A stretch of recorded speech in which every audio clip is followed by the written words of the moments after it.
Hello, welcome and good evening in Eco classes for you. Myself Dinesh Kumar, lecturer in Economics, Government Model Sanskriti Senior Secondary School, Gannor, Sonipat. Today we are going to study 4th chapter of 11th Economics, and the name of the chapter is Organization of Data. आंकड़ों का व्यवस्थितीकरण. In last chapter we have already studied about collection of data. आंकड़ों का संकलन. जो हमारा last chapter था उसमें हमने आंकड़ों के संकलन के बारे में पढ़ा, जिसमें हमने डिफरेंट मेथड्स का यूज़ करके डाटा कलेक्ट किया था. डिफरेंट मेथड्स थे हमारे पास, उनकी हेल्प से हमने डाटा कलेक्ट कर लिया था. अब जो डाटा हमने कलेक्ट किया है that data is to be organised. जब तक हम जो डाटा हमने कलेक्ट किया है उसको ऑर्गेनाइज नहीं करेंगे वो यूज़फुल नहीं होगा. तो इस चैप्टर में हम पढ़ेंगे organisation of data. Organisation of data का मतलब है when data is divided in such a type in different groups or class so that it can be easily understand or easily comparable. जो डाटा हमारे पास है, जो डाटा हमने collect किया है, उस डाटा को जब हम तुलनात्मक अध्ययन की दृष्टि से सरल बना देते हैं तो उसे हम बोलते हैं ऑर्गेनाइजेशन ऑफ डाटा, आंकड़ों का व्यवस्थितीकरण. और जो हमारा चैप्टर है उस चैप्टर में हमारे पास जो मेन टॉपिक है that is classification of data. जो डाटा हमने ऑर्गेनाइज किया है उस डाटा को जब डिफरेंट ग्रुप्स और क्लास में हम डिवाइड कर देते हैं that is classification of data. जो डाटा हमारे पास है उस डाटा को जब डिफरेंट ग्रुप्स में या क्लास में, जो हमारे पास डिफरेंट ग्रुप्स हैं या इसको हम बोल सकते हैं क्लास, इस ग्रुप या क्लास में जब डाटा को हम डिवाइड कर देते हैं, जैसे ऑन द बेसिस ऑफ, कोई भी बेस हो सकता है हमारा, on the basis of education, on the basis of marital status या on the basis of income. जो डाटा हमारे पास है उसको जब हम किसी भी बेस पे डिफरेंट ग्रुप्स में या क्लास में डिवाइड कर देते हैं that is known as classification of data. अब हमारे पास जो क्लासिफिकेशन ऑफ डाटा है, आंकड़ों का वर्गीकरण है, उसकी डिफरेंट कैरेक्टरिस्टिक्स हैं. बहुत ही ईजी हैं, ध्यान से समझना है. फर्स्ट वन इज कॉम्प्रिहेंसिव, व्यापक. जो डाटा हमारे पास है वो डाटा जब डिफरेंट ग्रुप्स में डिवाइड हो जाता है तो उसमें से कुछ भी ऐसा नहीं बचना चाहिए जो हम छोड़ दें. जो डाटा कलेक्टेड है वो सारा का सारा डाटा हमारी स्टडी में, हमारे ग्रुप्स में इंक्लूड हो जाना चाहिए. ये इसकी फर्स्ट कैरेक्टरिस्टिक्स है कि जो डाटा हमारे पास है वो सारा का सारा डिफरेंट ग्रुप्स में या क्लास में एडजस्ट हो जाता है. Next one is clarity. जो हमारे पास डिफरेंट ग्रुप्स हैं या क्लास हैं उनमें पूरी कंप्लीट क्लैरिटी होनी चाहिए. वो बिल्कुल स्पष्ट होने चाहिए कि कौन सी जो हमारे डिफरेंट क्लास हैं या ग्रुप्स हैं वो किन कैरेक्टरिस्टिक्स के बेस पे बनाए गए हैं और किस में किस डाटा को रखना है. नेक्स्ट वन इज़ होमोजेनिटी, सजातीयता. ये हमने पहले भी पढ़ा है. होमोजेनिटी का मतलब है सेम कैरेक्टरिस्टिक्स. जो हमारी सेम कैरेक्टरिस्टिक्स हैं वो सेम कैरेक्टरिस्टिक्स वाली सारी चीज़ें एक ग्रुप में, सारी क्वालिटी, सारे फैक्ट्स एक जगह आने चाहिए, उसको बोलते हैं हम homogeneity of data. Next one is suitability, अनुकूलता. जो हमारी डिफरेंट क्लास या ग्रुप बनते हैं वो हमारी स्टडी की सुटेबिलिटी के अकॉर्डिंग होने चाहिए, हमारे अध्ययन के अनुकूल होने चाहिए. उससे अलग जो हमारे क्लास या ग्रुप्स हैं वो नहीं बनने चाहिए. नेक्स्ट वन इज़ इलास्टिक लोचशील. जो हमारे ग्रुप्स हैं या जो क्लास हैं वो इतने इलास्टिक होने चाहिए, इतने लोचशील होने चाहिए कि उनमें कोई परिवर्तन अगर हमने करना पड़ जाए, if we wants to change anything then we can easily change that class और ग्रुप. तो ये हमारी मेजर कैरेक्टरिस्टिक्स हैं क्लासिफिकेशन ऑफ डाटा की।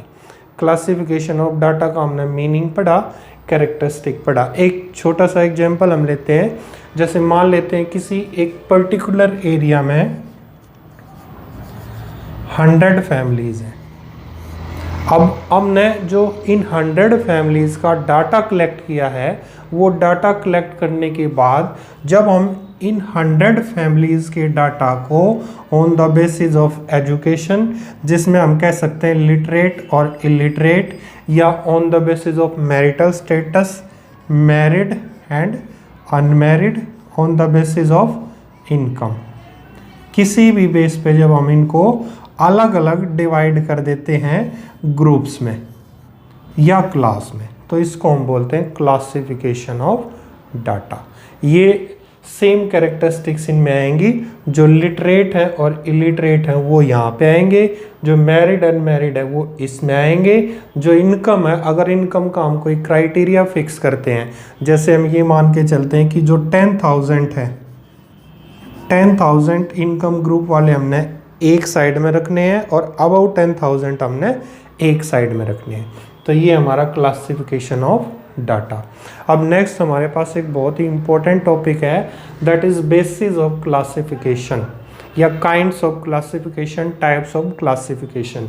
जो हम वर्गीकरण करते हैं वो किन बेसिस पे करते हैं, कैसे करते हैं, उसके हमारे पास बेसिकली 4 टाइप्स हैं। बहुत ईजी हैं, थोड़ा सा ध्यान से समझना है, इंपॉर्टेंट टॉपिक है।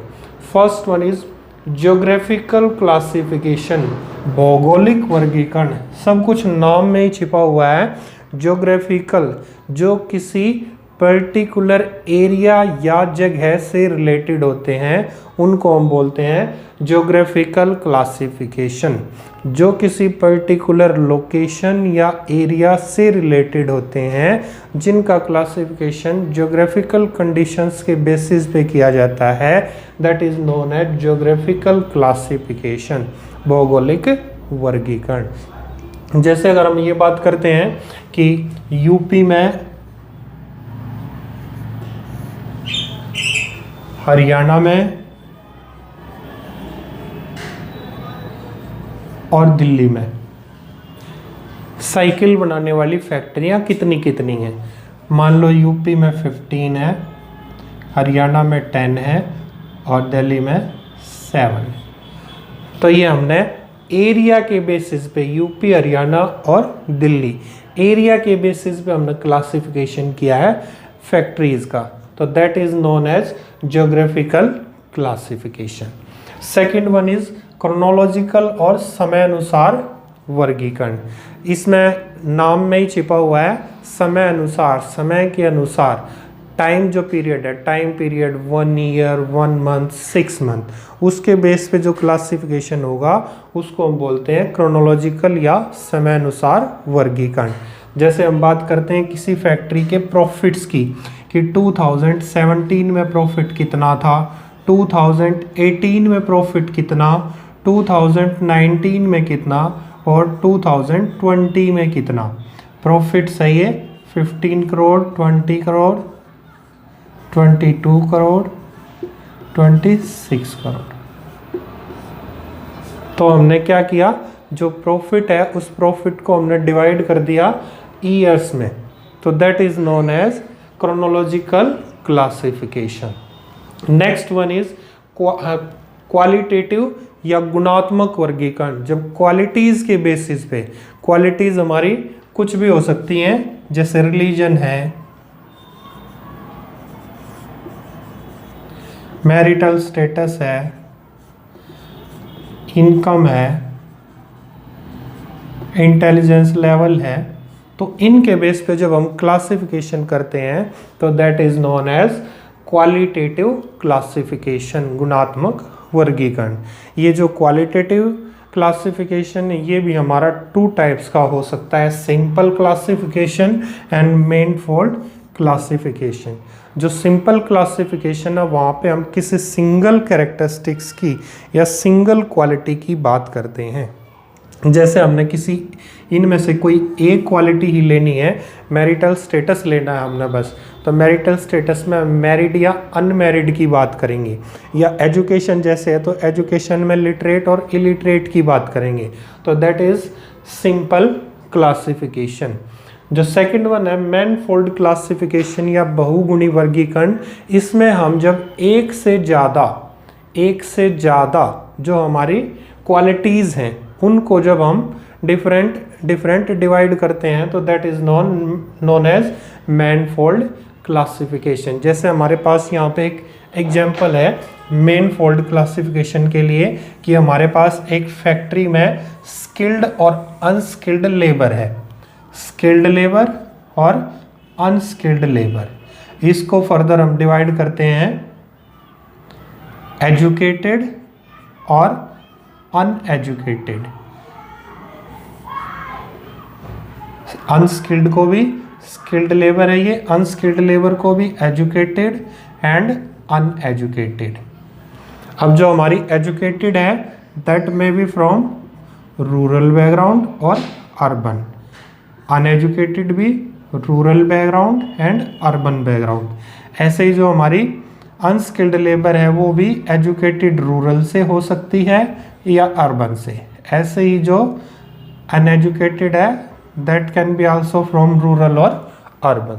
तो जो हमारी क्वालिटीज़ हैं वो क्वालिटीज़ हमने एक से ज़्यादा क्वालिटीज़ हमारे पास हैं, skilled, unskilled, educated, uneducated, rural, urban, तो इसको बोलते हैं मैनफोल्ड क्लासिफिकेशन। लास्ट है हमारे पास फोर्थ क्वांटिटेटिव और न्यूमेरिकल, मात्रात्मक या संख्यात्मक वर्गीकरण। जो हमारे पास फैक्ट्स हैं, जब हम किसी फैक्ट को, जो फैक्ट्स हमारे पास हैं इन फैक्ट्स को जब हम न्यूमेरिक के